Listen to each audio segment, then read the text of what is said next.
आणि मसाजोगचे सरपंच संतोष देशमुख यांच्या हत्येचे काळीज पिळवटून टाकणारे फोटो आता समोर येतात।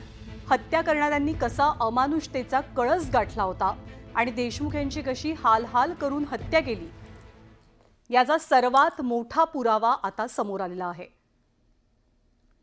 संतोष देशमुख यांची जेव्हा हत्या करण्यात आली त्यांना अमानुष पद्धतीने अमानवी पद्धतीने मारहाण करण्यात आली तेव्हाचा हा एक फोटो आहे। देशमुख यांच्या चेहऱ्यावरच्या वेदनाच आपल्याला सांगून जातात की त्यांना किती मारहाण झाली होती, किती त्रासात ते होते। 9 डिसेंबर 2024 ला मसाजोगचे सरपंच संतोष देशमुख यांची हत्या करण्यात आली आणि त्या दिवसापासून आज तगायत हे प्रकरण महाराष्ट्रात गाजतंय। या प्रकरणातला एक आरोपी कृष्णा आंधळे जवळपास 2-2.5 महिने उलटून गेले तरी सुद्धा फरार आहे। नुकतंच या प्रकरणामध्ये आरोपपत्र सुद्धा दाखल झालेलं आहे। वाल्मिक कराडला या प्रकरणी क्रमांक 1 चा आरोपी बनवण्यात आलाय। 9 डिसेंबरला हत्या झाली आणि त्यानंतर एकापाठोपाठ एक आरोपींना दबावानंतर अटक करायला पोलिसांनी सुरुवात केली। चार्जशीटमध्ये देशमुखांना कशी मारहाण झाली त्या संदर्भातले काही फोटो जोडलेले आहेत आणि देशमुखांना मारहाण करताना जे आरोपी आहेत त्यांच्या चेहऱ्यावरती एक प्रकारे आसुरी आनंद दिसत होता। ते सर्वजण देशमुखांना मारताना हसत होते असं सुद्धा पाहायला मिळतंय। तिथे नमूद करण्यात आलंय।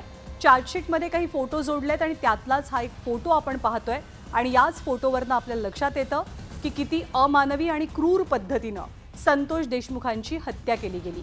तुषार रुपनवार आपल्याला अधिक माहिती देतील। तुषार, काय कळतं या चित्रांबद्दल, चार्जशीटबद्दल? ज्ञानदा, आपण जर पाहिलं असेल तर ही जी चार्जशीट दाखल झालेली आहे त्या चार्जशीट संदर्भातली व्हिडिओग्राफी समोर आलेली आहे।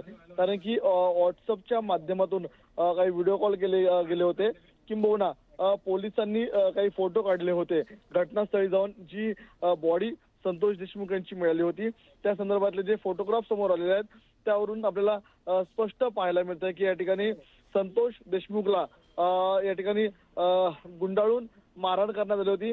संतोष देशमुखचे हात आपल्याला पाईपने बांधले होते, किंबहुना संतोष देशमुखच्या या ठिकाणी सुरेश धस ज्यांनी म्हटलं होतं की अमानवीरित्या जे कृत्य आहे ते देखील आपल्याला संतोष देशमुख संदर्भात होताना पाहायला मिळालं होतं।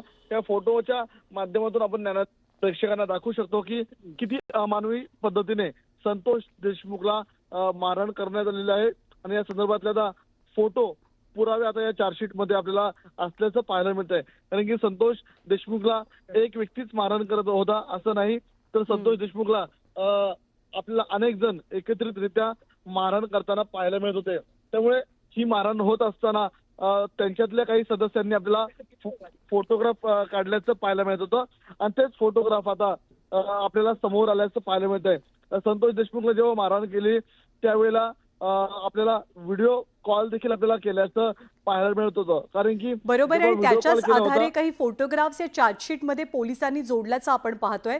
तुषार, त्याचबरोबर या आरोपपत्रातल्या काही गोष्टी तर समोर आल्यात, आरोपींचे क्रमांक समोर आलेत, कोण कोण आरोपी आहे त्यावरतीही शिक्कामोर्तब झालंय। आणखी कोणत्या बाबी या आरोपपत्रातनं पुढे येतात?